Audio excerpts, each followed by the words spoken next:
नमस्कार।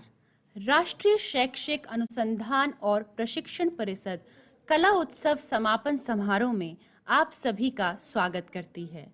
आज के कार्यक्रम का प्रारंभ गणेश वंदना से, जिसका गायन आरआई मैसूरू की छात्राओं द्वारा किया जाएगा। गणनायकाय गणदैवताय गणाध्यक्षाय धीमहि गुणशरीराय गुणमण्डिताय गुणेशानाय धीमहि गुणातीताय गुणाधीशाय गुणप्रविष्टाय धीमहि एकदन्ताय वक्रतुण्डाय गौरीतनयाय धीमहि गजेशानाय भालचन्द्राय श्रीगणेशाय धीमहि एकदन्ताय वक्रतुण्डाय गौरीतनयाय धीमहि गजेशानाय भालचन्द्राय श्रीगणेशाय धीमहि। कला उत्सव 2020 के समापन समारोह में उपस्थित मुख्य अतिथि आदरणीय डॉक्टर रमेश पोखरियाल निशंक जी, माननीय शिक्षा मंत्री भारत सरकार, विशेष अतिथि श्रीमती अनीता करवाल जी, सचिव स्कूल शिक्षा और साक्षरता शिक्षा मंत्रालय भारत सरकार, निदेशक एनसीईआरटी प्रोफेसर श्रीधर श्रीवास्तव जी, मंचासीन गणमान्य अतिथि संयुक्त निदेशक CIET प्रोफेसर अमरेंद्र बेहरा जी, कला उत्सव 2020 की गतिविधियों की राष्ट्रीय संयोजिका प्रोफेसर पवन सुधीर जी, सचिव NCERT मेजर हर्ष कुमार जी और देश के प्रत्येक राज्य से जुड़े प्रतिभागी, अध्यापक व दर्शक, मैं आप सभी का अभिनंदन करती हूँ। कला उत्सव स्कूल शिक्षा और साक्षरता विभाग, शिक्षा मंत्रालय भारत सरकार द्वारा 2015 में की गई एक ऐसी पहल जिसमें भारत की युवा तरुणाई में कलात्मक प्रतिभा को पहचानना, उसे पोषित करना, प्रस्तुत करना और शिक्षा में कला को बढ़ावा देना है। अब मैं स्वागत संबोधन हेतु आमंत्रित करना चाहूंगी निदेशक NCERT आदरणीय प्रोफेसर श्रीधर श्रीवास्तव जी को। मुख्य अतिथि माननीय शिक्षा मंत्री श्री रमेश पोखरियाल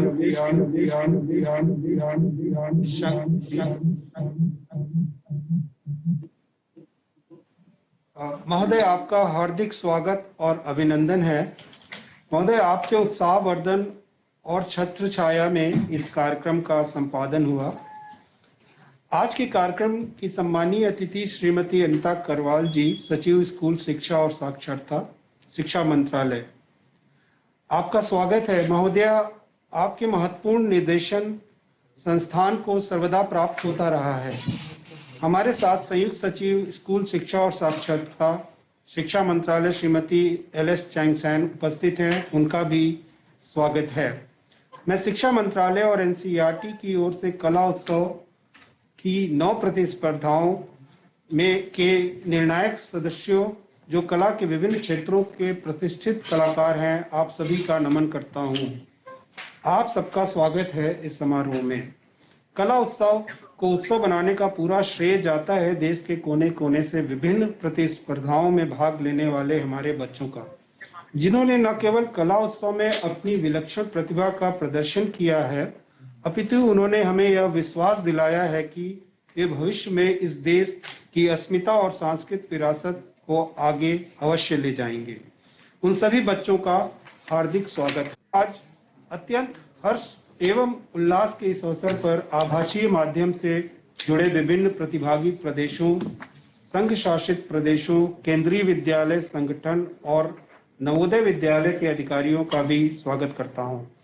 इस अवसर पर शिक्षा मंत्रालय के विभिन्न स्वायत्त संस्थानों के अधिकारीगण जुड़े हैं, आप सभी का स्वागत है।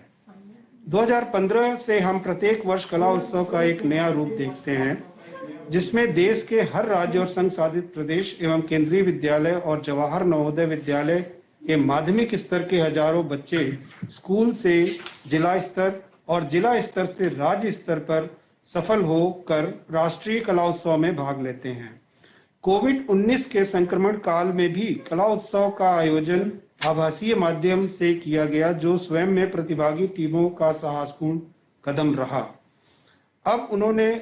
जब उन्होंने इस विपरीत स्थिति का सामना करते हुए इस कार्यक्रम को सफल बनाया, वे सभी सराहनीय हैं जो कार्यक्रम की तैयारी से लेकर अंत तक उसे सफल बनाने में भागीदार रहे। वे शिक्षक, अभिभावक, गुरुजन, स्कूल के प्रिंसिपल अधिकारी, यहाँ तक कि मंत्रालय और एनसीईआरटी के सभी सदस्य, आप सबका आभार और स्वागत है। आशा है कि आने वाले वर्षों में भी कला उत्सव इसी प्रकार सफलतापूर्वक आयोजित होता रहेगा और ज्यादा से ज्यादा बच्चे इससे जुड़ेंगे। महोदय, राष्ट्रीय स्तरीय कला उत्सव की प्रतिस्पर्धाओं का आयोजन 11 जनवरी 2021 से 22 जनवरी 2021 तक किया गया, जिसमें 33 राज्यों और संघ शासित प्रदेशों, केंद्रीय विद्यालय संगठन और नवोदय विद्यालय समिति के 576 विद्यार्थियों ने 9 प्रकार। महोदय, कला की सभी श्रेणियों में प्रथम, द्वितीय और तृतीय स्थान प्राप्त छात्राओं और छात्रों को एकल प्रस्तुति के लिए अलग अलग पुरस्कार दिए जाते हैं और आज सभी की उपस्थिति में इस समापन समारोह के अवसर पर इन पुरस्कारों की घोषणा की जाएगी। परंतु ऐसा नहीं है कि जिन्हें पुरस्कार नहीं मिला वे किसी मायने में अन्य बच्चों से कम प्रतिभाशाली हैं। महोदय, आज इस अवसर पे आपको बच्चे और सभी प्रतिभागी सुनने के लिए आतुर हैं और मैं पुनः एक बार सभी राज्यों से और संस्थानों से जुड़े हुए जन और बच्चे और आप सभी विशिष्ट जनों का पुनः स्वागत करता हूं और सभी बच्चों को मैं एनसीईआरटी की तरफ से बधाई देता हूं। धन्यवाद। धन्यवाद महोदय।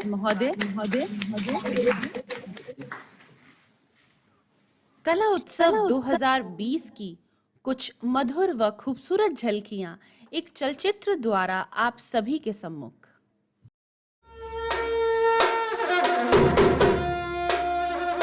कला उत्सव स्कूल शिक्षा और साक्षरता विभाग, शिक्षा मंत्रालय, भारत सरकार की पहल पर एनसीईआरटी के तत्वावधान में किया जाने वाला विविध कलाओं का अखिल भारतीय महापर्व। कला उत्सव का उद्देश्य है माध्यमिक स्तर के स्कूली बच्चों की कलात्मक प्रतिभाओं की पहचान करना,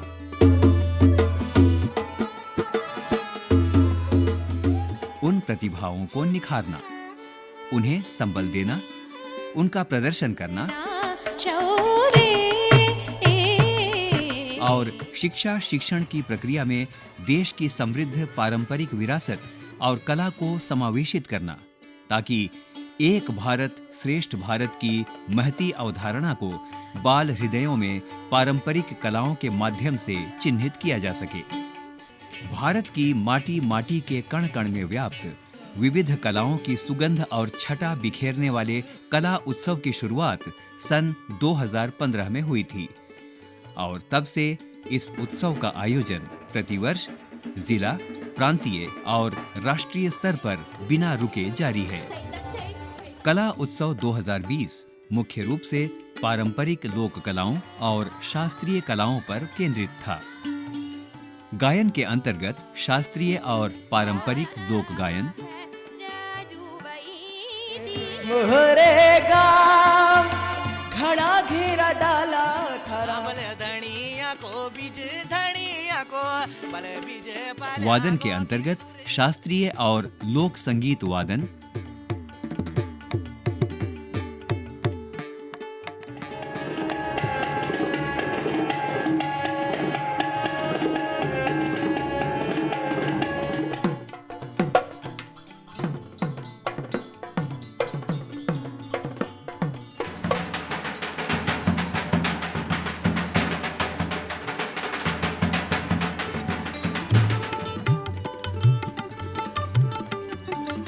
नृत्य के अंतर्गत शास्त्रीय और लोक नृत्य, मस्तकम सुनाद वेणु मस्तकम् अनङ्गरङ्गसागरं नमामि कृष्णनागरम्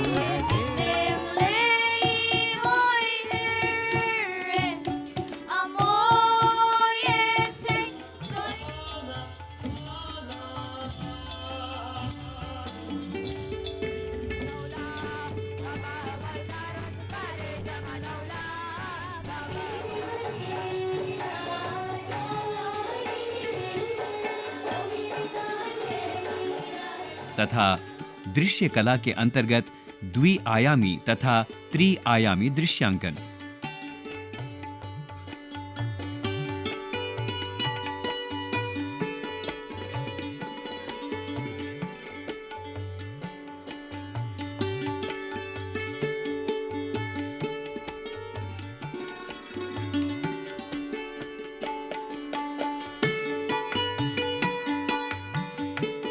इस बार कला उत्सव की उल्लेखनीय विशेषता रही स्थानीय खेल एवं देशी खिलौनों की मन को मोह लेने वाली आकर्षक प्रतियोगिताएं।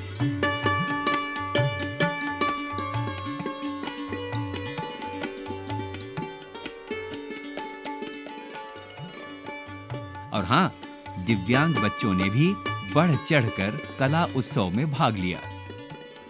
कोविड-19 महामारी ने वैश्विक स्तर पर जनजीवन को प्रभावित किया। इसीलिए कला उत्सव 2020 का आयोजन जनवरी 11, 2021 से जनवरी 22, 2021 तक ऑनलाइन किया गया। राष्ट्रीय स्तर पर इतने बड़े पैमाने पर कला उत्सव का सफलतापूर्वक ऑनलाइन आयोजन कर पाना निसंदेह एक बहुत बड़ी चुनौती थी। कला के इस महोत्सव में देश के 33 राज्यों और केंद्र शासित प्रदेशों ने भाग लिया। पधारो मारे देश देश री, पधारो मारे देश केसरिया। इसके अतिरिक्त जवाहर नवोदय विद्यालय और केंद्रीय विद्यालय की प्रतिभागिता विशेष रूप से उल्लेखनीय है। कला उत्सव में राष्ट्रीय स्तर पर आयोजित प्रतियोगिताओं में पुरस्कार हेतु सर्वश्रेष्ठ प्रदर्शनों का चयन सक्षम निर्णायक मंडल द्वारा किया गया।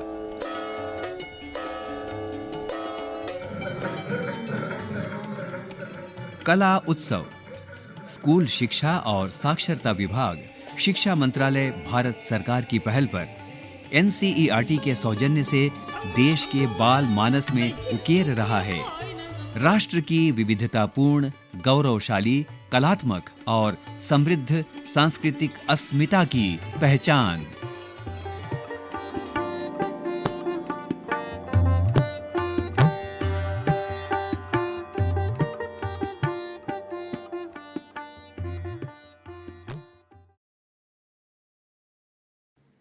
अब प्रतिवेदन हेतु मैं आमंत्रित करना चाहूंगी संयुक्त निदेशक NCERT प्रोफेसर अमरेंद्र बेहरा जी को। सभी को नमस्कार। माननीय शिक्षा मंत्री जी भारत सरकार डॉक्टर रमेश पोखरियाल निशंक जी, माननीय सचिव महोदया department of school education and literacy, ministry of education, government of India, madam Manita Karwal ji, respected professor Shridhar Srivastava, director NCERT, esteemed Professor Pawan Sudhir ji, National Coordinator of Kala Utsav 2020, my colleague Major Harsh Kumar ji, सचिव NCERT, Bharat सरकार शिक्षा मंत्रालय के सभी senior अधिकारी including madam respected LS Changsan ji, joint secretary, distinguished participants, senior officers from different states, UTs, loving students, participants, teachers and parents, and the whole public who are watching this Kala Utsav valedictory session live on 12 DTH TV channels under Swayam Prabha, and also on YouTube channel and streaming through Ministry of Education website. So first of all, on behalf of the Ministry of Education, Government of India, and on behalf of NCERT, I welcome all of you to this valedictory function of Kala Utsav 2020. As all of us, we know that more than 33 states are actively participating and more than 572 students performed. And that shows the national cultural heritage and the art forms available in the country and the creative expression made by children. But one important thing, during this 6th version of the National Kala Utsav, which has shown that it was organized through distance mode using video conferencing, क्योंकि जो बाकी 5 कला उत्सव थे तो वो face to face mode में organise किया गया था, पहली बार जो है ऑनलाइन मोड में किया जा रहा है। और हम सभी राज्यों को और सभी प्रतिभागियों को और 72 लोकेशन से जो ऑनलाइन कार्यक्रम में हिस्सा लिया, लगभग 12 दिन के दौरान 11 से 22 जनवरी तक, सभी राज्यों को उसके लिए बधाई, और जिन्होंने बढ़ चढ़ के हिस्सा लिया और स्टूडियो का और स्टेज का अरेंजमेंट ऑनलाइन फंक्शन के लिए बाखूबी किया। और इस सिलसिले में कई राज्यों में स्टूडियो की कमी थी, लेकिन ऑल इंडिया रेडियो और दूरदर्शन को भी बधाई, क्योंकि उन्होंने भी काफ़ी मदद की है राज्यों को, ताकि परफॉर्मेंस ठीक रूप से, सुचारू रूप से हो पाए। और मैं पुनः भारत सरकार को बहुत बहुत बधाई, भारत सरकार के तरफ से और भारत सरकार के तरफ से जो ये आयोजन किया जा रहा है, ताकि बच्चों में छिपे प्रतिभा वो उभर के आए और उनके जो है क्रिएटिविटी और क्रिटिकल थिंकिंग वो बढ़े, और जो है जैसे ये कला के माध्यम से वो एक्सप्रेशन कर रहे हैं, तो ज़िंदगी के रोज जो कार्य है वो करते हैं, उसमें प्रॉब्लम सॉल्विंग की स्किल भी विकसित हो। सो मैं पुनः 33 राज्य और केंद्र शासित प्रदेश के जो बच्चे और पूरे देश में जो इस कार्यक्रम को देख रहे हैं, और सभी प्रतिभागी बच्चों को बहुत बहुत बधाई और शुभकामनाएं एनसीईआरटी के तरफ से और शिक्षा मंत्रालय भारत सरकार के तरफ से। नमस्कार। धन्यवाद महोदय। कला उत्सव गतिविधियों की राष्ट्रीय संयोजिका प्रोफेसर पवन सुधीर जी से भी मैं निवेदन करूंगी कि प्रतिवेदन साझा करें।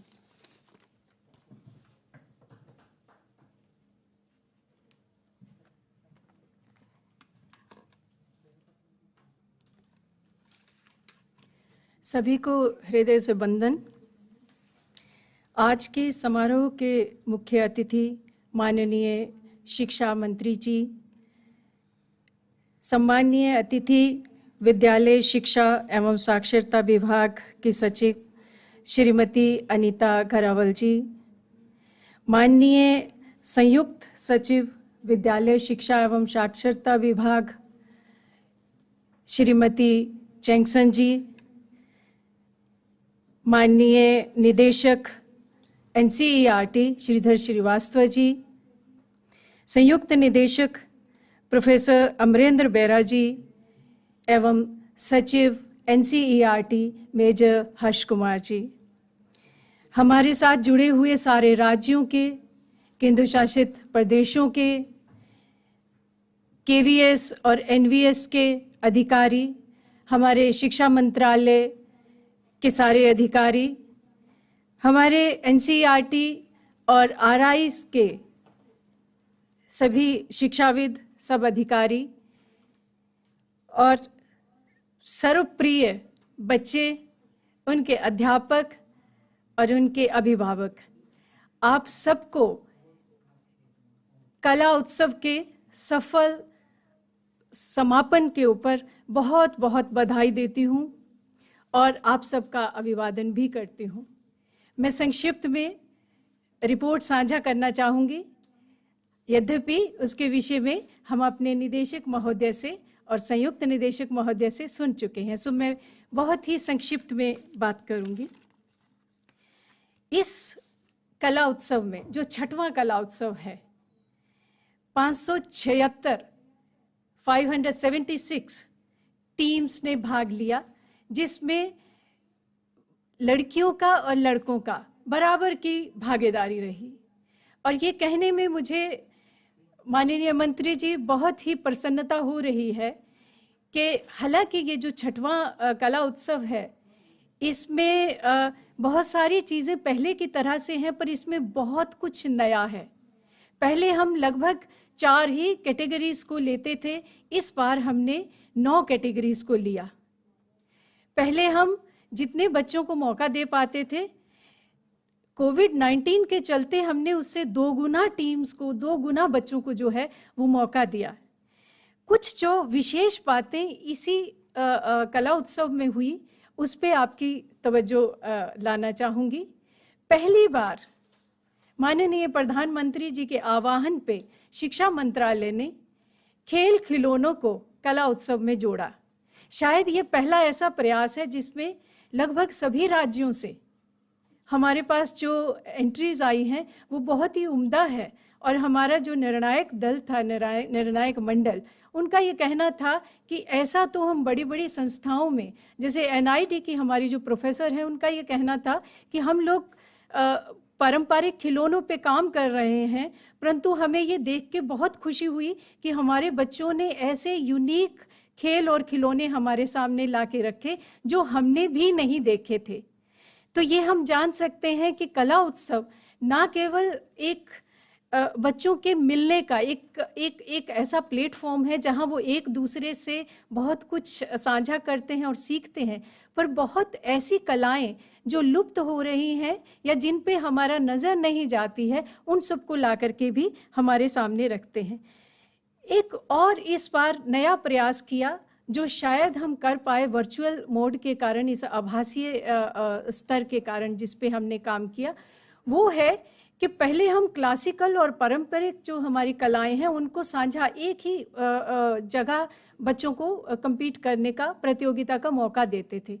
तो हमारे पास ये हर बार विशेष अनुरोध आता था कि कैसे आप जो शास्त्रीय कला है उसके साथ पारंपरिक कला को, जो हमारी क्षेत्रीय कलाएं हैं, उनको कंपेयर करते हैं। इस बार ये एक नया प्रयास किया और प्रसन्नता हो रही है साझा करते हुए कि हम उसमें सफल रहे। जूरी भी उन कलाओं की अलग थी और हमने शास्त्रीय और पारंपरिक कलाओं को अलग करके 9 जो है एरियाज वो अपने बच्चों को दिए, जिसमें वो अपनी पूरी प्रतिभा को हमारे साथ साझा कर पाए। एक और विशेष बात जो कि कहे बिना मेरी बात अधूरी होगी कि इस कला उत्सव का जो मुख्य आकर्षण हमारे लिए था वो फेस टू फेस को छोड़ करके वर्चुअल मोड पे आना और NEP के राष्ट्रीय शिक्षा नीति 2020 को सच्चे तरीके से, एक ऐसे तरीके से जिससे हम डर रहे थे कि क्या उसमें जो बातें हम कह रहे हैं, जो उसमें रिकमेंडेशंस हैं, उनको लागू कर पाएंगे। तो मुझे कला और संस्कृति की जो शिक्षा है उसमें ये कहते हुए बहुत ही अच्छा महसूस हो रहा है कि ये पहला प्रयास जो हमने कला उत्सव का किया, ये हमारे लिए मील का पत्थर साबित होगा, क्योंकि इसमें हमने वो सब कुछ कर दिखाया अपने राज्यों की प्रतिभागिता के द्वारा कि सारे राज्य हमारे इस सशक्तिकरण से गुजरे हैं, जिनको ये डर था कि हम किस तरह से अपने बच्चों को परफॉर्म करते हुए दिखा सकते हैं। और एक चीज़ पे विशेष मैं बल देना चाहूँगी कि कोई भी प्री रिकॉर्डेड प्रोग्राम हमने नहीं दिखाया। जो कुछ वहाँ पे हो रहा था अलग अलग केंद्रों पे, 72 केंद्र हमने जो है वो इसमें किए, उन केंद्रों पे जो हो रहा था उसको लाइव हम ना केवल खुद देख पा रहे थे, अपने जूरी को दिखा पा रहे थे, पर इसके साथ साथ पूरा 12 दिन का ये प्रोग्राम हमने लाइव स्ट्रीम किया, जिससे कि पूरा देश और विदेशों में भी बैठे कला प्रेमी इसे देख पाएं। तो ये कुछ विशेष झलकियाँ थी जो मैं आप सबके साथ साझा करना चाहती थी। और इसी के साथ एक और बात जो मुझे लालच हो रहा है कहने का, वो भी एनईपी से संबंधित है, मैं वो कहे बिना नहीं ख़त्म कर पा रही हूँ। वो ये है कि जो एनईपी ने स्टेम की जगह स्टीम का कंसेप्ट लाया है, मुझे ये लगता है कि ये आभासीय जो कला उत्सव हुआ है ये उसका एक जीता जागता उदाहरण है, जहाँ एक तरफ टेक्नोलॉजी है, दूसरी तरफ कला है और पूरा विश्व हमारे बच्चों को, उनकी प्रतिभा को और भारतीय कला और संस्कृति को देख पा रहा है। मैं अपने इन्हीं शब्दों के साथ सभी अतिथियों का, विशेष रूप से माननीय शिक्षा मंत्री जी का, हमारे सचिव महोदया जी का और हमारे बाकी सारे अतिथि और प्रतिभागी जो जुड़े हुए हैं उनका धन्यवाद करना चाहती हूँ। और अब हम कार्यक्रम के उस भाग में आ चुके हैं जिसकी प्रतीक्षा हमारे सभी प्रतिभागी कर रहे हैं, पुरस्कार घोषणा। सर्वप्रथम हम संगीत की सभी विधाओं में पुरस्कारों की घोषणा करेंगे। पहली श्रेणी शास्त्रीय गायन की रहेगी, जिसमें बालिका और बालक दोनों ही वर्ग हैं। तृतीय स्थान पर रही कर्नाटका और महाराष्ट्र की टीम। द्वितीय स्थान पर त्रिपुरा और बालिकाओं में प्रथम स्थान पर तमिलनाडु रहा। बालक वर्ग में तृतीय स्थान पर केरला रहा। द्वितीय स्थान पर महाराष्ट्र और प्रथम स्थान बालक वर्ग में प्राप्त हुआ बिहार। इन सभी जटिल प्रस्तुतियों को सरलता से निभाने में सहायक रहे गुरुओं और अध्यापकों को ही इस सब का श्रेय जाता है। अगला हम लोक संगीत गायन के पुरस्कारों की घोषणा करेंगे। तृतीय स्थान पर बालिका वर्ग में केरला रहा। द्वितीय स्थान पर हरियाणा और प्रथम स्थान प्राप्त हुआ उत्तराखंड की टीम को। आप सभी को बहुत बहुत शुभकामनाएं। लोक संगीत गायन में अनेकों विधाएं हमें सुनने को मिली, जैसे पंजाब की शैली मिर्जा, असम की ग्वालपाड़िया, बिहार की और गुजरात की शैली सोनवटक। ऐसे अनेकों आयाम हमें सुनने को मिले। बालक वर्ग में जो तृतीय स्थान पर प्रदेश रहा वो है जम्मू और कश्मीर। द्वितीय स्थान पर दिल्ली और प्रथम स्थान एनवीएस की टीम को प्राप्त हुआ। अगला वर्ग संगीत में वादन का। शास्त्रीय संगीत में हमने हारमोनियम, सितार, संतूर, मृदंगम और वीणा पर मधुर प्रस्तुतियां सुनी। बालिका वर्ग में तृतीय स्थान प्राप्त हुआ मध्य प्रदेश को। द्वितीय स्थान प्राप्त हुआ दिल्ली को और प्रथम स्थान पर तमिलनाडु।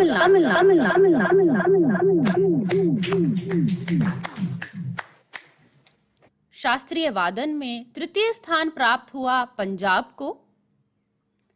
द्वितीय स्थान प्राप्त हुआ दिल्ली को और प्रथम स्थान पर छत्तीसगढ़ रहा। आप सभी को शुभकामनाएं। लोक संगीत में वादन तृतीय स्थान जो प्राप्त हुआ वो असम की टीम को हुआ। द्वितीय स्थान पर झारखंड रहा और बालिका वर्ग में प्रथम स्थान महाराष्ट्र को प्राप्त हुआ। आप सभी को बहुत बहुत शुभकामनाएं। इस विधा में हमें दुर्लभ वाद्य देखने को मिले। नाना प्रकार के ऐसे वाद्य जो पारंपरिक लोक संगीत में गाए बजाए जाते हैं वो हमें सब देखने को मिले। छोटा नागपुर का आदिवासी ढोल, असम का पेपा, हरियाणा का मटका, जम्मू कश्मीर का रबाब, ऐसे बहुत से वाद्य इस प्रस्तुति में हमें सबको देखने को मिले। बालक वर्ग में जो तृतीय स्थान प्राप्त हुआ वो है लद्दाख की टीम को। द्वितीय स्थान पर रहा दिल्ली और प्रथम स्थान जम्मू कश्मीर को प्राप्त हुआ। आप सभी को बहुत बहुत शुभकामनाएं। अब मैं संबोधन हेतु आग्रह करना चाहूंगी सम्माननीय अतिथि माननीय सचिव स्कूल शिक्षा और साक्षरता शिक्षा मंत्रालय भारत सरकार श्रीमती अनीता करवाल जी से। भारत के माननीय शिक्षा मंत्री श्री रमेश पोखरियाल निशंक जी, यहाँ पर हमारे साथ जो प्रेजेंट हैं एनसीईआरटी के डायरेक्टर डॉक्टर श्रीवास्तव, हमारी एनसीईआरटी की टीम से डॉक्टर ज्योत्सना और एनसीईआरटी की टीम जो हमारे साथ जुड़ी हुई है दिल्ली से भी और पूरे देश में से जो 4 सेंटर्स में से जुड़ी हुई है। हमारी शिक्षा मंत्रालय की टीम में से भी यहाँ पर जॉइंट सेक्रेटरी और इकोनॉमिक एडवाइजर प्रेजेंट हैं और हमारे साथ आज जुड़े हुए हैं पूरे देश से बहुत सारे ऑर्गेनाइजर्स, बहुत सारे पार्टिसिपेंट जो बच्चे हैं, बहुत सारे जूरी मेंबर्स हैं और जहाँ तक मुझे पता लगा है कि ऑडियंस जिसमें पेरेंट्स भी काफ़ी सारे हैं और टीचर्स हैं। आप सबको मेरा नमस्कार। सबसे पहले तो बच्चों को बहुत बहुत बधाई। मैं देख रही थी कि कुछ स्टेट्स का परफॉर्मेंस बहुत ही अच्छा रहा, जैसे दिल्ली, जम्मू कश्मीर, तमिलनाडु और कुछ स्टेट्स जो हैं उनके खास करके जो पारंपरिक म्यूजिक में परफॉर्मेंस बहुत अच्छा रहा, देख कर के बहुत अच्छा लगा। आप सबको बहुत बधाई। सर, इसमें 3 कैटेगरी में अवार्ड दिए जाते हैं। एक तो म्यूजिक का जो अभी हुआ और फिर एक नृत्य का होता है और एक विजुअल आर्ट्स का होता है। और जैसा कि डॉक्टर पवन सुधीर ने बताया, टॉयज का एक नया ऐड किया गया है। हमें जानकर के बहुत खुशी हुई कि इन सभी कैटेगरीज में जो इस बार बढ़ाए गए हैं भरपूर पार्टिसिपेशन बच्चों का रहा है। इसका मतलब पहली चीज तो ये कि बच्चों में एंथुजियाज्म बहुत है और दूसरी चीज ये कि हमारे देश में कला की जानकारी और तरह तरह की कला की जानकारी पूरे देश में, हर प्रदेश में मिलती है। बच्चों को, उनके पेरेंट्स को, जो गाइडेंस देते हैं बच्चों को और जो गुरु होते हैं उनको खास करके मेरा नमस्कार, जो इतने अच्छे क्रिएटिव बच्चे हमारे इसमें जो आए हैं पार्टिसिपेट करने के लिए, उसके लिए मैं खास करके डॉक्टर पवन सुधीर को बहुत बधाई देना चाहूंगी और उनकी टीम को, डॉक्टर ज्योत्सना एंड टीम। आप लोगों ने बहुत वर्षों से, और मैं तो दिल्ली 4 साल से आई हूँ और मैं देख रही हूँ, आप लोग बहुत इसमें घनिष्ठ काम कर रहे हैं कि किस तरह से कला को शिक्षा में समावेश किया जाए। और जैसा कि आपने मेंशन किया कि राष्ट्रीय शिक्षा नीति में इसका एक बहुत बड़ा रोल है और इस टीम ने राष्ट्रीय शिक्षा नीति आने से पहले ही कई सारे सर गाइडलाइंस और किस तरह से इसको समावेश किया जाए, जिसको सीबीएसई में ऑलरेडी अडॉप्ट कर लिया गया है पूरे देश में, केंद्रीय विद्यालय, नवोदय विद्यालय और सीबीएसई के स्कूलों में। तो बाकी जो राज्य आज यहाँ पर प्रेजेंट हैं, हाजिर हैं, उनसे मेरा रिक्वेस्ट रहेगा कि नेशनल एजुकेशन पॉलिसी का करिकुलर फ्रेमवर्क बनेगा, उसमें 1 साल 1.5 साल का समय जाएगा, लेकिन कला को शिक्षा में समावेश करने में देरी नहीं करनी चाहिए। और इसके लिए एनसीईआरटी की और सीबीएसई की गाइडलाइंस ऑनलाइन अवेलेबल हैं, आप इसको जरूर देखें। रिसेंटली कुछ 1 साल पहले सीबीएसई ने 10th स्टैंडर्ड के लिए कंपलसरी कर दिया है कि हर एक बच्चे को पहले एक आर्ट इंटीग्रेटेड प्रोजेक्ट सबमिट करना पड़ेगा, तभी वो बोर्ड एग्जाम दे पाएगा। इस तरह से जो है वो प्रमोशन ऑफ आर्ट्स किया जा रहा है। मेरी आप सबसे रिक्वेस्ट है कि इसको करिकुलर फ्रेमवर्क बनने के लिए आपको राह देखने की जरूरत नहीं है। ये एक ऐसा एरिया है जिसको आप इमीडिएटली समावेश कर सकते हैं। और इन शब्दों के साथ मैं दोबारा से सभी को, सारे बच्चों को, सारे ऑर्गेनाइजर्स को, पेरेंट्स को, गुरुजनों को, सबको फिर से मेरी बधाई और शुभकामनाएं। नमस्ते।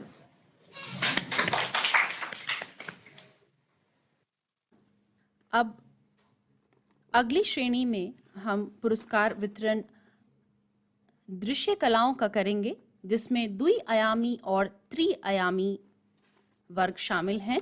बालक बालिका वर्ग द्विआयामी में 3य स्थान पर अंडमान निकोबार की टीम, 2य स्थान पर लद्दाख की टीम और 1म स्थान प्राप्त हुआ बालिकाओं में केरला को। बालक वर्ग में 3य स्थान त्रिपुरा को, 2य स्थान पुडुचेरी टीम और 1म स्थान प्राप्त हुआ कर्नाटका को। आप सभी को बहुत बहुत शुभकामनाएं। त्रिआयामी बालिका वर्ग में तृतीय स्थान तमिलनाडु, द्वितीय स्थान अंडमान निकोबार, स्थान पर बालिका वर्ग में रही जम्मू कश्मीर की टीम।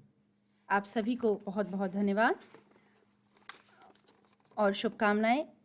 खेल खिलौनों की श्रेणी में जो पुरस्कार रहे, तृतीय स्थान पर तमिलनाडु, द्वितीय स्थान पर गोवा बालक वर्ग की श्रेणी में और प्रथम स्थान पर एनवीएस। खेल खिलौनों की जहां बात हुई, जो कि पहली बार सम्मिलित किया गया कला उत्सव में, उसके पुरस्कार कुछ इस तरह से हैं। तृतीय स्थान पर सिक्किम, द्वितीय स्थान पर कर्नाटका और बालिका वर्ग में प्रथम स्थान प्राप्त हुआ केरला को। और प्रादेशिक खेल खिलौनों के बालक वर्ग में पुरस्कार कुछ इस प्रकार हैं।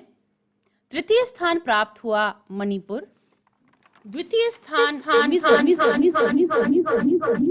और प्रथम स्थान प्राप्त हुआ पुडुचेरी को। आप सभी को बहुत बहुत शुभकामनाएं। नृत्य कला में पुरस्कार की घोषणा शास्त्रीय नृत्य कला में कुछ कुचिपुड़ी, भरतनाट्यम, कथक और मणिपुरी रास जैसे सुंदर प्रस्तुतियां हमें देखने को मिली, जिसके परिणाम कुछ इस प्रकार हैं। नृत्य कला में, लोक नृत्य में, इस विधा में हमने आदरणीय प्रधानमंत्री जी के सपनों का भारत देखा, उसकी झलकियां कुछ देखी। एक भारत श्रेष्ठ भारत हमें देखने को मिला। तृतीय स्थान पर रही असम बालिका वर्ग में, द्वितीय स्थान पर आंध्र प्रदेश बालिका वर्ग में और प्रथम स्थान बालिका वर्ग में प्राप्त हुआ पुडुचेरी को। एक भारत श्रेष्ठ भारत और सबका भारत, ये हमें लोक नृत्य में जरूर देखने को मिला। और बालक वर्ग में जो परिणाम रहे वो कुछ इस प्रकार हैं। तृतीय स्थान प्राप्त हुआ कर्नाटका को, द्वितीय स्थान पर त्रिपुरा और प्रथम स्थान पुडुचेरी को। आप सभी को बधाई। एक वर्ग यहाँ रह गया है जो शास्त्रीय नृत्य था, जिसमें हमने विभिन्न कुचिपुड़ी, भरतनाट्यम, कथक जैसी प्रस्तुतियां देखी और उसके परिणाम कुछ इस प्रकार हैं। तृतीय स्थान पर बालिका वर्ग में मणिपुर रहा, द्वितीय स्थान पर महाराष्ट्र और प्रथम स्थान बालिका वर्ग में प्राप्त हुआ कर्नाटका को। बालक वर्ग में शास्त्रीय नृत्य में तृतीय स्थान प्राप्त हुआ आंध्र प्रदेश को, द्वितीय स्थान उड़ीसा और प्रथम स्थान प्राप्त हुआ केरला को। आप सभी विजेताओं को शुभकामनाएं। अब मैं समापन समारोह के मुख्य अतिथि परम आदरणीय डॉक्टर रमेश पोखरियाल, माननीय शिक्षा मंत्री भारत सरकार जी से निवेदन करूंगी कि हमारे सभी विजेताओं और प्रतियोगियों का मार्गदर्शन करें।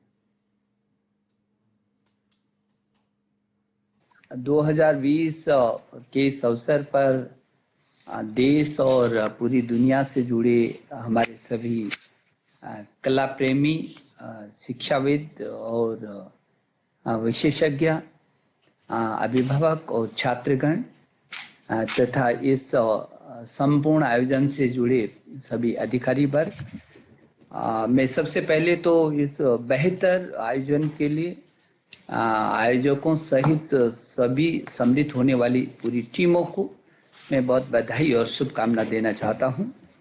इस अवसर पर हमारे साथ जुड़ी है हमारी स्कूली शिक्षा की सचिव अनीता करवाल जी, एनसीईआरटी के निदेशक श्रीधर श्रीवास्तव जी, एनसीईआरटी के सचिव मेजर हर्ष और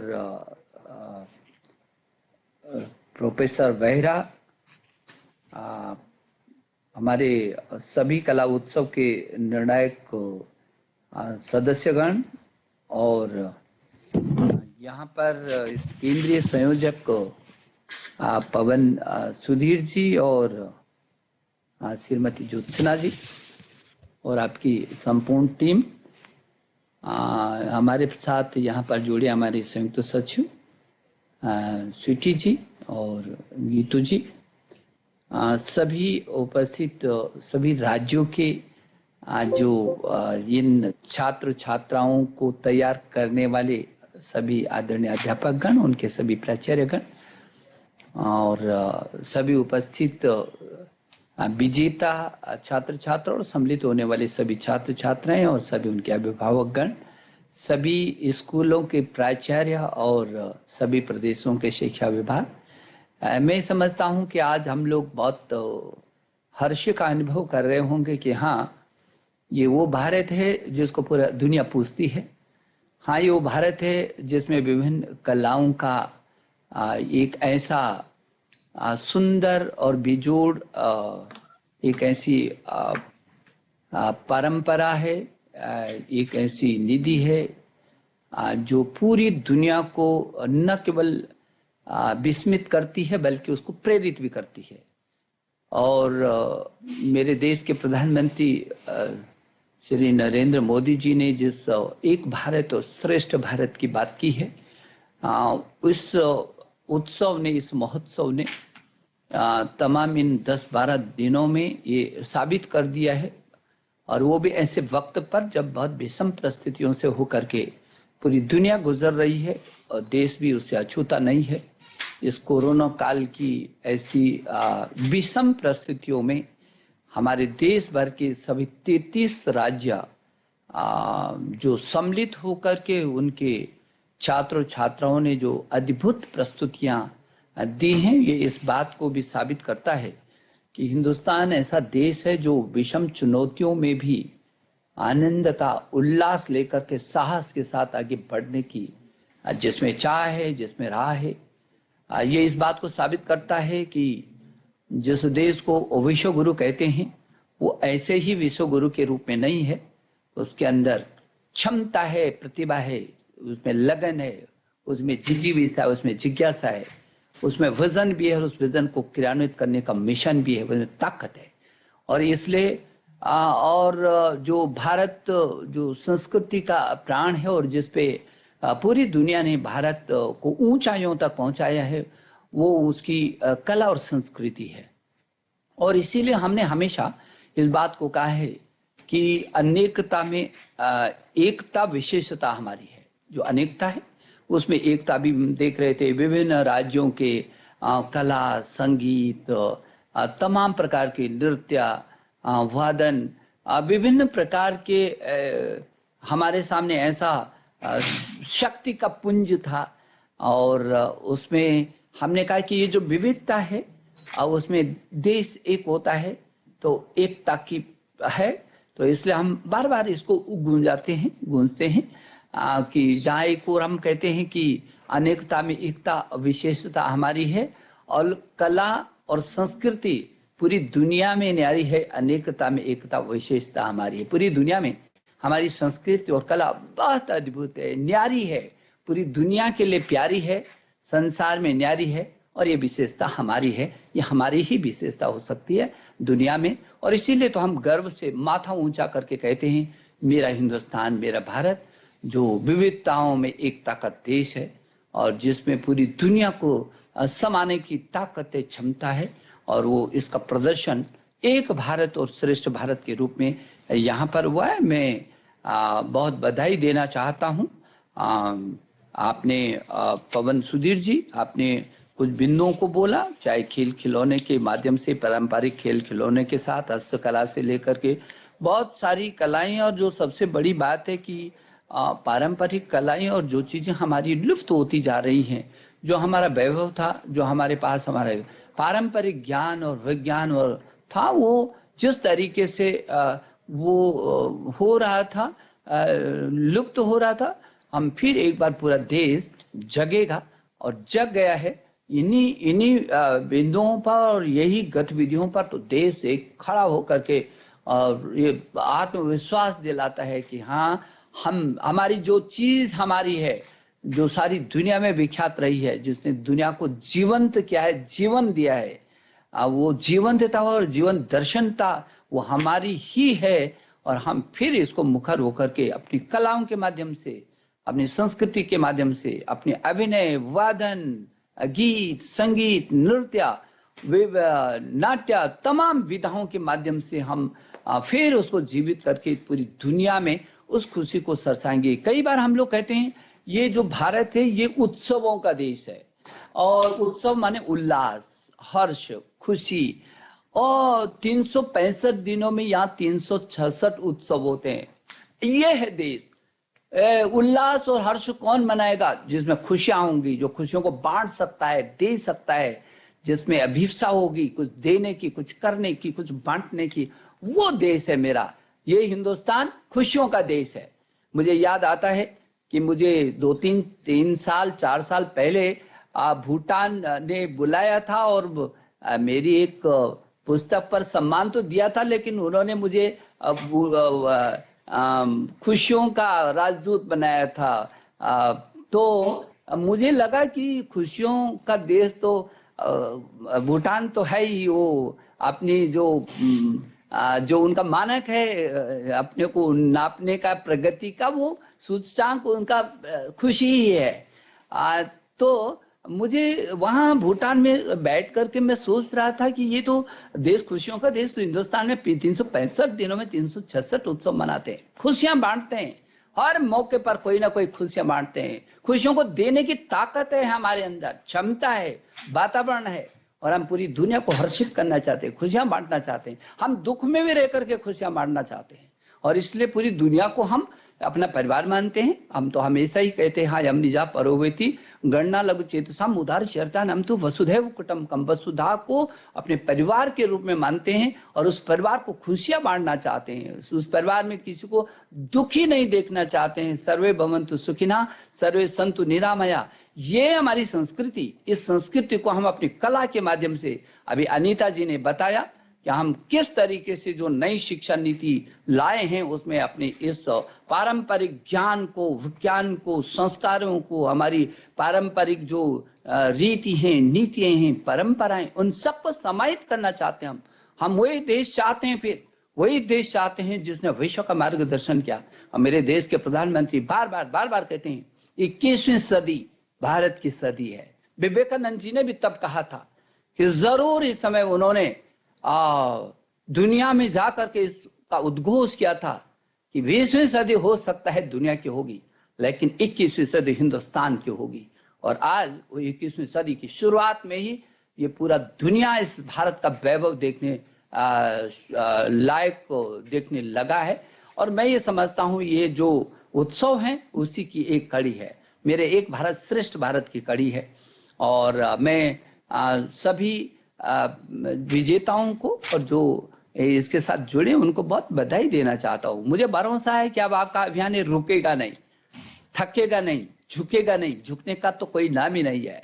और इसीलिए मैं देख रहा था कि मणिपुर, मिजोरम, त्रिपुरा, नागालैंड, अरुणाचल, हिमाचल, उत्तराखंड, उधर जम्मू कश्मीर, लद्दाख, तमिलनाडु, केरल, तेलंगाना, आंध्र प्रदेश, महाराष्ट्र, मध्य प्रदेश, गुजरात, राजस्थान, पंजाब, इधर दिल्ली, जिधर मुझे नजर जा रही थी पूरा देश मुझको एक साथ दिखाई दे रहा था। मैं आपको बधाई देना चाहता हूँ। ये देश को एकता का रूप में संजोने का एक अभियान है।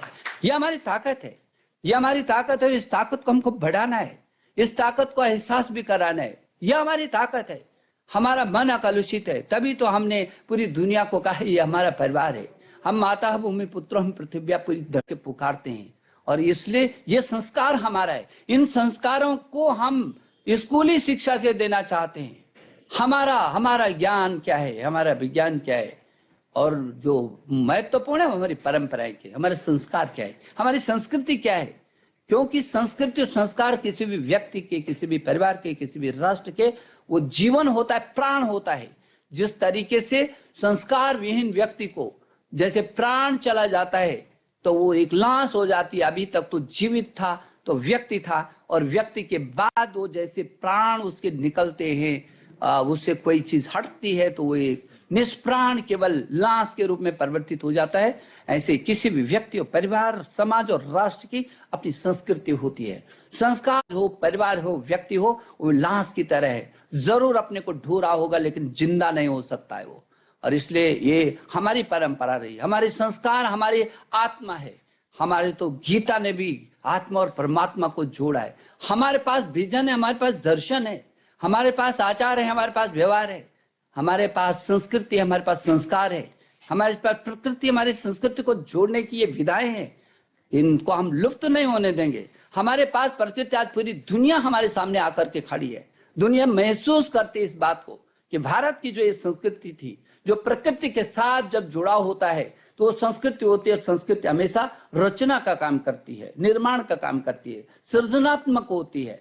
लेकिन जब प्रकृति के विपरीत जाता है कोई इंसान तो वो विकृति का रूप लेता है। विकृति हमेशा विनाश का कारण होती है। इसीलिए तनाव, इसीलिए ये जो संगीतज्ञ रहते हैं, जो कलाओं से जुड़ा होता है, उसके चेहरे पर नजर डालेंगे तो कभी उसके चेहरे पर तनाव नजर नहीं आएगा। वो अपनी अभिव्यक्ति को बाहर निकालता है, वो कुंठा में नहीं जी सकता। और इसलिए ये जो कला है वो अपने आप तो जीवंत व्यक्ति अपने पास अपने को रखता ही है, लेकिन वो जीवंतता बिखेरता भी है। वो लोगों के उस दबाव को, तनाव को कमी नहीं करता, हर्ष और उल्लास को बांटता है। जब आदमी हर्षित होता है तो मैं ये समझता हूं कि उसको लगता है, उस समय उसको महसूस होता है, हाँ असली जीवन यही तो है उसका, जब उसको आनंद के क्षण मिल रहे हैं। जब आप किसी को अभी संगीत में जो लोग रहे होंगे, जब किसी संगीत के किसी उसको सुनते हैं तो कैसे कानों में पड़ते ही आप कहीं ना कहीं ठहर जाते हैं। कोई अच्छा गीत हो, उसमें अच्छा सा संगीत हो, उसकी अच्छी सी कंपोजिंग हो और उसके शब्द अच्छे हों तो चलते हुए आदमी को भी ठहर जाता है। वो ठहरने का मतलब कुछ उसको मिल रहा है, उसके अंदर जा रहा है। जो ठहर करके जा रहा है वो सृजन जरूर करेगा, वो क्षण खराब नहीं हो सकता है आपका। आपके जो वादन है, चाहे वो गायन है, गायन में उसका जो स्वर है, वो स्वर आपके अंदर घुस करके नई चीज को सृजित करता है, पैदा करता है। और हमारा जो भरतनाट्यम, मैं सोचता हूँ अभी तमिलनाडु का जो भरतनाट्यम हो, चाहे उड़ीसा का ओडिसी नृत्य हो, ये इसको देखते ही जो है क्या भाव भंगिमाएं, हम किस तरीके से गुस्से में भी है तो क्या भाव है, प्यार का भी भाव है। एक नृत्य में सारा जीवन दर्शन होता है। ये कला केवल हिंदुस्तान की ही हो सकती है, बाकी और कहीं दिख नहीं सकती है। और इसी को तो जीवंत रखना है, इसी को तो जिंदा रखना है। और इसलिए हमारे देश के प्रधानमंत्री जी ने 2015 में जो इसका एक कला उत्सव पूरे देश के कोने कोने से कलाओं के लिए समर्पित जीवन जो उस छात्र के अंदर है, उसको कैसे करके बाहर निकाल करके विखेर सकते हैं, दे सकते हैं, लोगों को बांट सकते हैं और उस प्रतिभा को और कैसे निखार सकते हैं।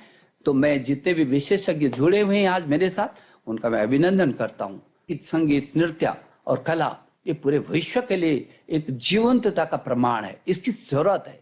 ये जो मैं विदेशी संगीत और उसका आलोचना नहीं करता हूँ, लेकिन मैं अकलुषित तरीके से इस बात को कह सकता हूँ, यदि दोनों की तुलना होगी तो भारत का गीत, संगीत, नृत्य, नाट्य, जो ये शास्त्रीय संगीत है, इसमें जीवंतता है। ये नई सृजन शक्ति को पैदा करता है। इसको आपने जब सुनते हैं तो अंदर तक झंकृत करता है। ये जो सोए हुए सुप्त तत्व उनको भी विश्लेषित करता है, नई ऊर्जा देता है।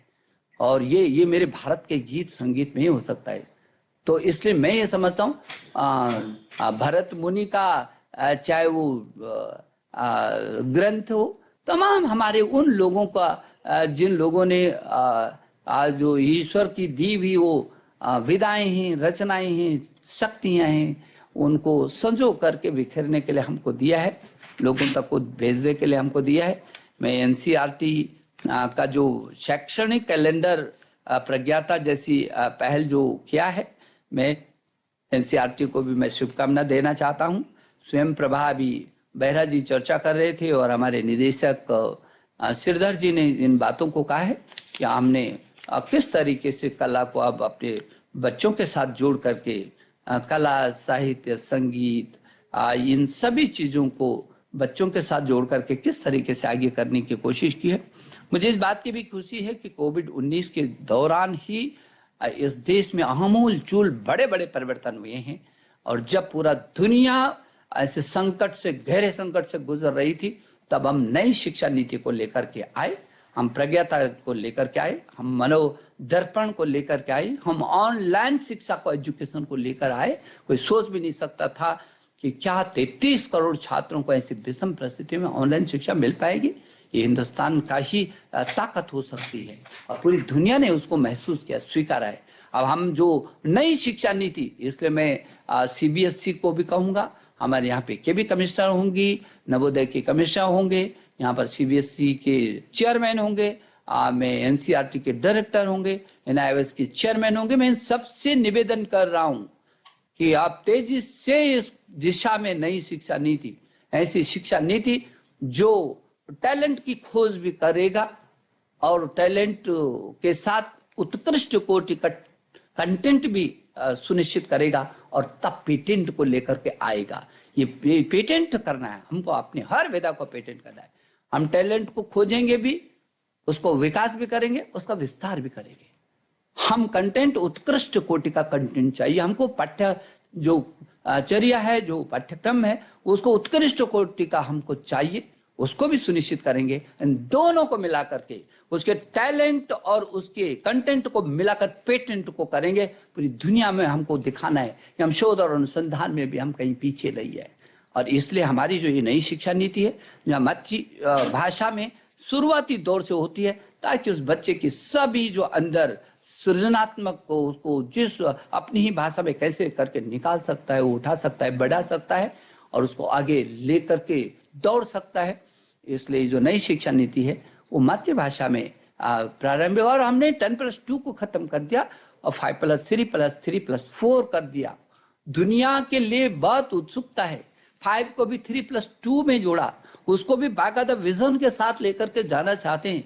हम एक एक पल खोना नहीं चाहते हैं। हम उस शिशु का, उस छात्र का, उस बालक का, उस बालिका का एक एक पल उसके जीवन को संजोने के लिए है। और इसलिए जो नई शिक्षा नीति है, यदि आप देखेंगे स्कूली शिक्षा से वोकेशनल एजुकेशन, ये और वो भी इंटर्नशिप के साथ बहुत अच्छा किया। अभी आपने इसको, इसके साथ खिलौनों को भी जोड़ा है। और अभी अनीता आपको बताएंगी कि किस तरीके से ये लोग अभी उसको भी पाठ्यक्रम में सम्मिलित करेंगे और किस तरीके से हमने हॉकाथॉन किया जो खिलौनों का।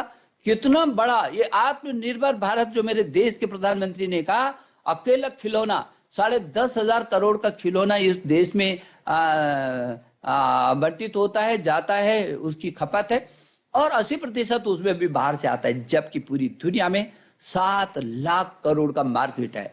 यदि मेरे खिलौने, मेरे जो हाथ है, ये मेरे छात्रों के हाथ, ऐसे खिलौने में मिट्टी, आपने किस तरीके से ये जो अभी कला संगम किया है, जो उत्सव मनाए हैं, इसमें आपने खिलौनों को भी जोड़ा है। वो भी खिलौने कैसे होंगे? संस्कार पैदा कर सकते हैं, आपको एक नई दिशा दे सकते हैं, किसी महापुरुष के बारे में बता सकते हैं, अपनी संस्कृति का ज्ञान करा सकते हैं। वो कला, उसके अंदर ये जो टूटे हुए को जोड़ सकते हैं, जोड़ करके एक दिशा दे सकते हैं। इस तरीके की कला चाहिए।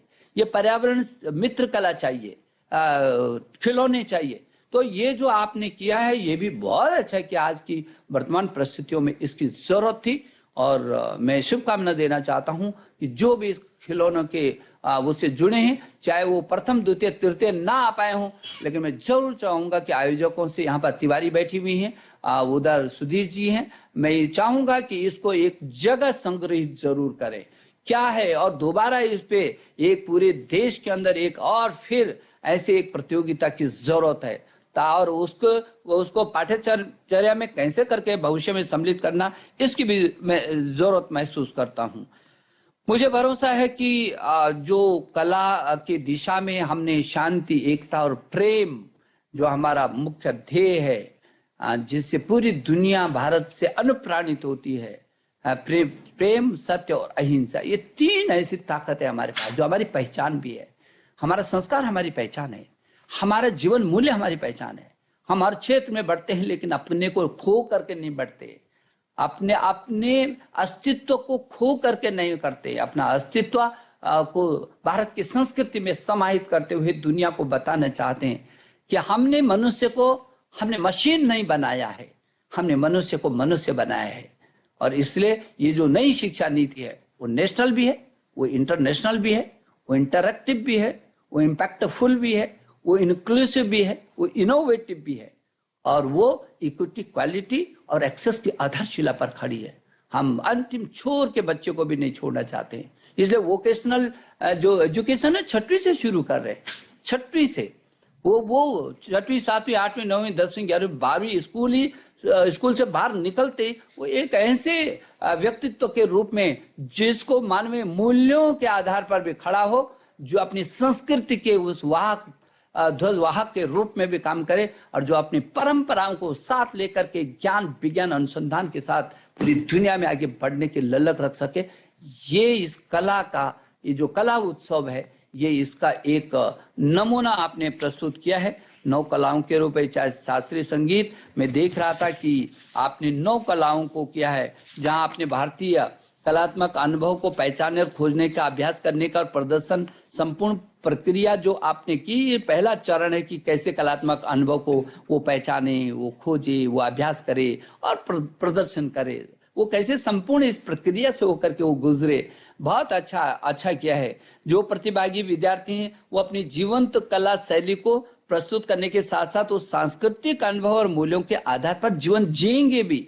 जब हम कुछ कहते हैं तो उसको जीना भी चाहते हैं। जब वो कहते हैं तो शब्द आपको कहीं बाध्य करते हैं उस दिशा में आगे बढ़ने के लिए, लेकिन जिसके मन में सोच ही ना हो तो आगे कहां से बढ़ेगा? अचानक तो नहीं बढ़ सकता।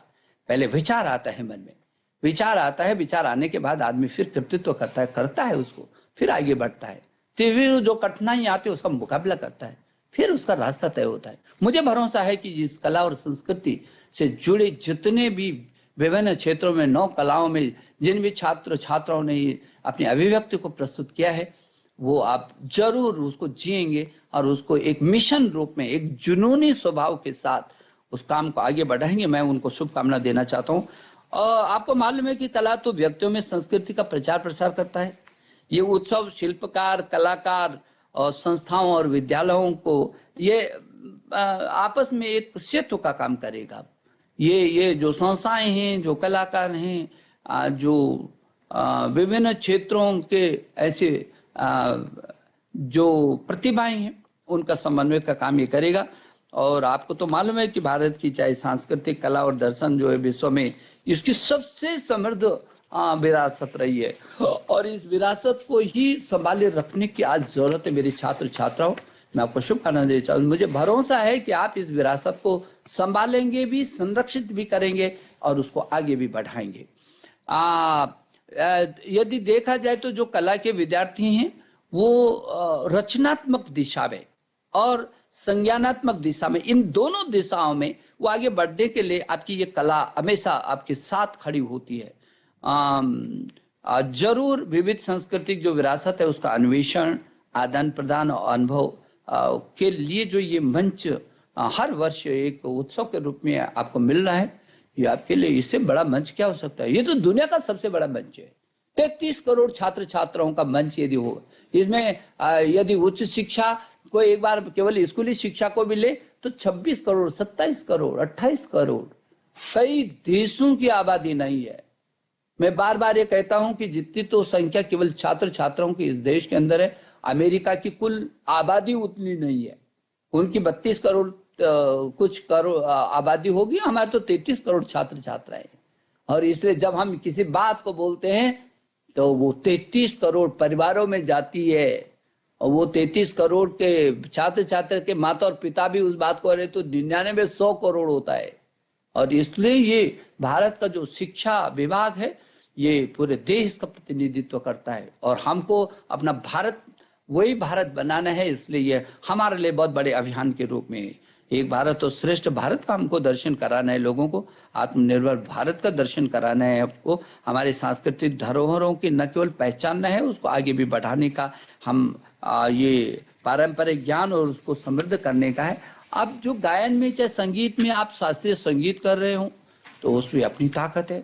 आप पारंपरिक लोक और संगीत परंपरा बहुत समृद्ध है। भारत की पारंपरिक लोक संस्कृति और गायन उसका दर्शन दुनिया को कराने, पहले तो देश को एक दूसरे से हमको परिचित होना है। संगीत में वादन शास्त्रीय, अभी मैंने कहा कि चाहे पारंपरिक लोक संगीत हो और चाहे वो शास्त्रीय संगीत हो, चाहे वीणा हो, चाहे तबला हो, चाहे हारमोनियम हो, चाहे बांसुरी हो, जैसे बजाते हैं तो दूर रहने वाला व्यक्ति भी कहीं खड़ा हो जाता है, वो सब कुछ भूल जाता है, वो आप में आकर के समाहित हो जाता है। आप में यदि कुछ देने की चाह है, उत्कट चाह, तो ये समझ लीजिए आप बहुत कुछ दे सकते हैं आज पूरी दुनिया को।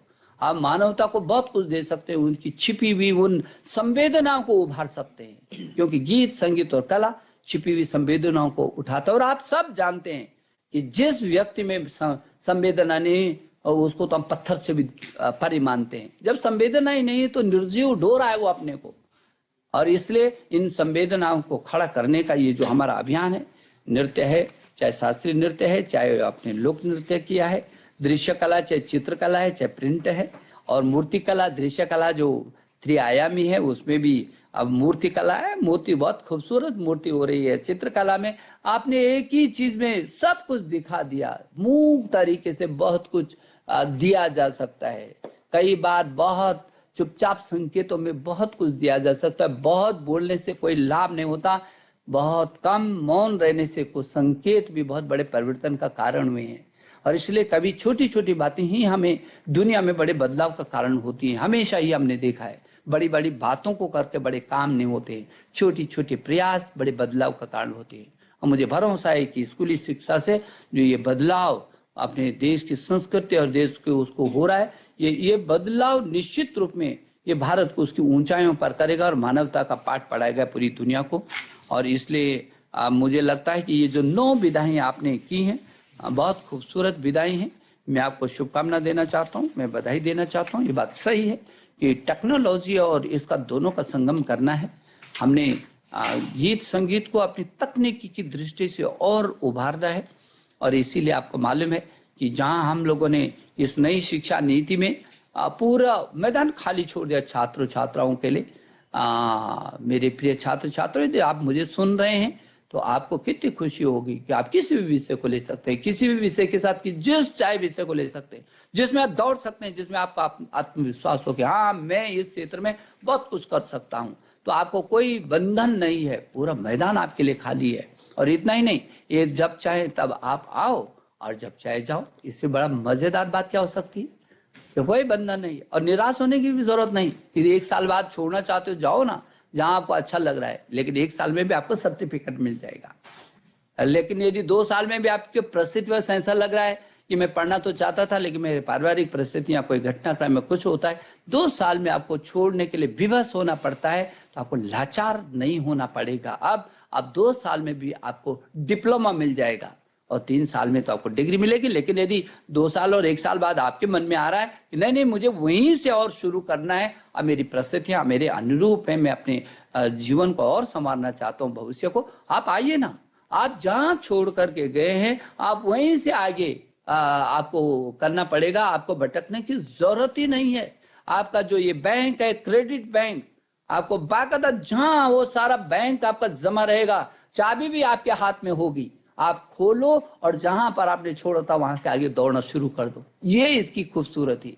और शोध और अनुसंधान के क्षेत्र में हमने जहां नेशनल रिसर्च फाउंडेशन का हम गठन कर रहे हैं, शोध और अनुसंधान की संस्कृति को पूरे देश के अंदर देंगे। जो हमारा पीछे था उसको नए परिवेश में नवाचार के साथ हम आगे लाएंगे। और जहां शोध और अनुसंधान के क्षेत्र में आगे बढ़ेंगे, वहां हम national technology education forum, national education technology forum का भी गठन कर रहे हैं हम। तो ये जो तकनीकी अंतिम व्यक्ति तक जा सके, हमारे देश के प्रधानमंत्री ने कहा वोकल फॉर लोकल, कि हर चीज वो नीचे तक कैसे जा सकते, चाहे वो शिक्षा हो, चाहे वो हमारे परंपराएं हों, चाहे वो पारंपरिक बहुत सारे हमारे हस्तकलाएं हों, वो अंतिम छोर के व्यक्ति को और तकनीकी का लाभ कैसे मिल सकता है। और जहां वोकल फॉर लोकल है वहां लोकल फॉर ग्लोबल, हम ग्लोबल पर जाएंगे, अंतरराष्ट्रीय स्तर पर जाएंगे। इसीलिए मैंने कहा कि ये केवल नेशनल नहीं इंटरनेशनल भी है ये शिक्षा नीति। तभी तो पूरी दुनिया के देश के शीर्ष विश्वविद्यालय अब इस शिक्षा नीति को अपनाने के लिए हमसे संवाद कर रहे हैं। बहुत सारे देशों के शिक्षा मंत्री लगातार हमसे संवाद कर रहे हैं। बहुत सारे शीर्ष विश्वविद्यालयों के लोग जो उनके कुलपति हैं, उनका मैनेजमेंट है, हमसे संवाद कर रहे हैं कि हाँ, ये दुनिया का सबसे बड़े रिफॉर्म के रूप में भारत की एनईपी आई है और इसलिए उस एनईपी को लेकर के आपने ये शुरुआत की है। मैं आपको इसकी भी बहुत बधाई देना चाहता हूँ। मुझे भरोसा है कि ये जो 12 दिन तक चला है आपका ये उत्सव, इसमें बहुत सारी चीजें हुई होंगी, बहुत सारा जो अंदर निर्माण हुआ होगा, आपस में लोग मिले होंगे, बातचीत की होगी और आज भी हम पूरे देश इकट्ठा होकर के और ये महसूस कर रहे हैं कि जहां हम एक जिम्मेदार नागरिक तैयार करेंगे, वहां हम उस नागरिक जो जिम्मेदार देश के लिए नागरिक है उसको वेक्योधा की तरह हर दिशा में आगे बढ़ने वाला, कैसे उसकी संपूर्ण क्षमताएं कैसे विकसित होकर के वो देश को अपना योगदान दे सकता है इस देश के निर्माण में। मुझे भरोसा है कि आप इस दिशा में आप ये काम कर रहे होंगे और जो सभी राज्यों ने जो इसमें सम्मिलित हुए हैं उनको मैं बधाई देना चाहता हूँ। विशेष करके अपने कला क्षेत्र के जो विशेषज्ञ रहे हैं, जिन्होंने बहुत अच्छे तरीके से इन छात्र छात्राओं की उन प्रतिभाओं का आंकलन किया है और जो आज यहाँ पर सम्मानित हो रहे हैं छात्र छात्र, आपके जीवन में कितना सुखद क्षण है, आप महसूस कर सकते हैं। ये खुशी आपके जीवन में आपकी आधारशिला बनेगी। जब जब भी आप कष्टों में होंगे, ये खुशी आपको ताकत देगी। जब जब भी आपको दिशाओं में बाधा आएंगी, तब उन बाधाओं को तोड़ने के लिए खुशी आपका बहुत बड़ा काम करेंगी और इसलिए इस खुशी को संजो करके रखने की जरूरत है, इस खुशी को बढ़ाने की जरूरत है। आपकी जो ये यात्रा यहाँ तक आई है, राष्ट्रीय स्तर पर आप सम्मानित हो रहे हैं।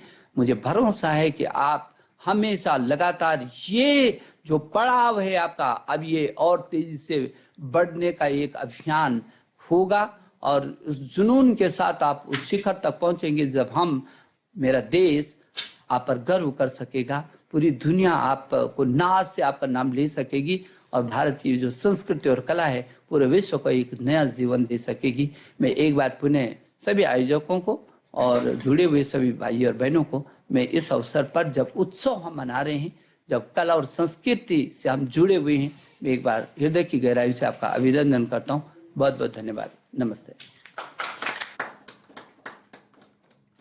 धन्यवाद आदरणीय मंत्री महोदय।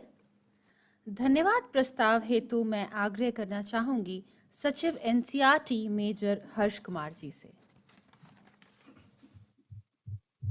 विश्व के इस अनूठे कलात्सव में उपस्थित हमारे अभिभावक परम आदरणीय श्री रमेश पोखरियाल निशंक जी, जो भारत सरकार के यशस्वी शिक्षा मंत्री हैं और उन्होंने इस अवसर पर अभिभावकों को, छात्रों को, छात्र छात्राओं को जो एक संदेश दिया है, विलक्षण संदेश, मैं समझता हूँ कि इसको जिसने भी सुना होगा कि भारतीय संस्कृति को किस प्रकार से छात्रों के जीवन में लाकर उनका विकास किया जा सकता है, इसके लिए हम अपने अभिभावक परम आदरणीय माननीय मंत्री जी को बहुत बहुत धन्यवाद देते हैं कि उनके निर्देश में इस प्रकार का अनूठा आयोजन संभव हो सका। साथ ही मैं एनसीईआरटी परिवार की तरफ से अपने संरक्षिका सम्मानित श्रीमती अनीता कारवाल जी, माननीय सचिव स्कूल शिक्षा और साक्षरता शिक्षा मंत्रालय भारत सरकार, तथा उनके समस्त अधिकारीगण जिनमें हमारी संयुक्त सचिव महोदया श्रीमती चांगसन जी अभी मैं धन्यवाद देता हूं कि अपने समय में से आपने यह समय निकाला और इसको पूरे उत्सव में आपकी भागीदारी रही। हमारे सम्मानित निदेशक महोदय प्रोफेसर श्रीधर श्रीवास्तव जी, जिनके कुशल निर्देशन में यह अनूठा आयोजन संभव हो सका। हमारे संयुक्त निदेशक महोदय सीआईटी प्रोफेसर अमरेंद्र बेहरा और उनकी तकनीकी टीम, जिन्होंने इस पूरे कला उत्सव का इस प्रकार से आयोजन किया कि पूरे देश में 33 राज्य और केंद्र शासित प्रदेश उसमें हिस्सा ले पाए और कहीं भी कोई तकनीकी गड़बड़ी नहीं आ पाई। इस अनूठे कला उत्सव की राष्ट्रीय संयोजक प्रोफेसर पवन सुधीर जी और उनके समस्त संकाय के सदस्य, जिन्होंने इसका बहुत ही अच्छे तरह से कुशलतापूर्वक संयोजन किया। साथ ही इस कला उत्सव में जो हमारे सम्मानित निर्णायक मंडल रहे, जो कि अपने अपने क्षेत्र के विशेषज्ञ हैं, उन्होंने बहुत ही, उनके लिए निश्चित ही ये बहुत ही कठिनाई का अवसर रहा होगा, जिसमें संपूर्ण भारत के, क्योंकि जैसा कि हमारे माननीय मंत्री जी ने कहा कि जिसने भी इसमें भागीदारी की वह सब महत्वपूर्ण थे, और उन्होंने अपने कला के माध्यम से जो पूरे देश में एकता, अनेकता में एकता दिखाई, उसमें उनको निश्चित रूप से सेलेक्ट करने में बहुत समस्या आई होगी। उनको भी मैं बहुत बहुत धन्यवाद देता हूं। साथ ही इस उत्सव से जुड़े हुए हमारे सभी अधिकारीगण, हमारे आरआई के सभी संकाय सदस्य, वहाँ के प्रधानाचार्य और हमारे समस्त तकनीकी मेंबर्स को मैं बहुत बहुत बधाई देता हूँ, बहुत धन्यवाद देता हूँ। और अंत में यह ईश्वर से प्रार्थना करता हूँ, जैसा हमारे सचिव महोदया ने बोला, हमारे माननीय मंत्री महोदय ने बोला, कि इस कला के माध्यम से विद्यार्थियों के अंदर हमारे देश को समझने की और अपनी समझ को और विस्तृत करने की, और हमारे इस महान देश को और महान बनाने की, विश्व गुरु बनाने के दिशा में हम निरंतर आगे बढ़ते रहेंगे। जय हिंद, जय भारत। धन्यवाद महोदय। अब सभी गणमान्य अतिथियों, प्रतिभागियों व दर्शकों से निवेदन है कि राष्ट्रगान हेतु आप सभी अपने अपने स्थान पर खड़े हो जाएं।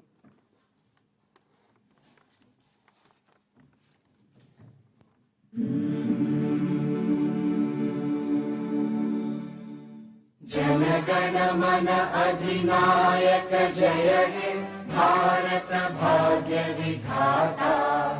पंजाब सिंध गुजरात मराठा द्राविड़ उत्कल बंगा। विंध्य हिमाचल यमुना गंगा उच्चल जलधि तरंगा। तव शुभ नामे जागे, तव शुभ आशीष मांगे। गाहे तव जय गाथा।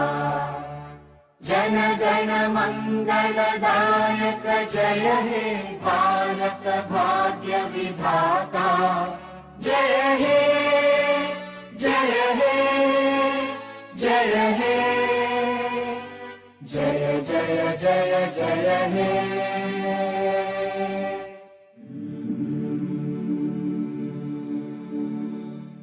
समापन समारोह की अंतिम घड़ी में मैं गणमान्य अतिथि, निर्णायक मंडल, प्रतिभागी, अधिकारीगण व सभी अध्यापकों का हृदय की गहराइयों से धन्यवाद व्यक्त करती हूँ।